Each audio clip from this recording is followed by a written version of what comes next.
started working for the National Park Service Fire Management in 2000.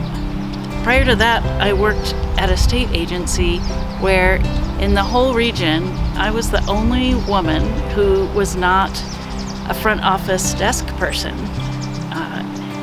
I really loved my job, but sometimes I felt like I was an alien from outer space. It was like I was a woman first, and then I was a biologist. And so when I saw that there was a job in fire at the park, I applied for it, and it was just, it was really neat to work in a team that was half women and half men. I just felt like I was a biologist first, and then it was my gender. So that was a really neat transition for me. What I really enjoy about my work with the National Park Service, we have this dual mission in the Park Service, that is to protect natural resources and preserve them for future generations. And then the other half of that is to provide enjoyment to the public for these special places. And I really, the sort of the tension between those two tines of the fork it's a really interesting place to work. It's challenging.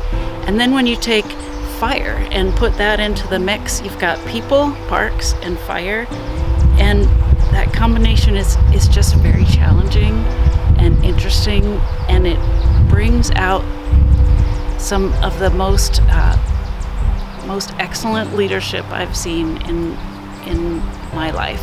Some leaders who can manage those three areas of expertise, people, parks, and fire, just demonstrate excellence. In 2017, I went to the Women in Leadership Conference in Boise, Idaho, and I just found the speakers there just so very inspiring, even though they were from all various careers and walks of life and places in the country.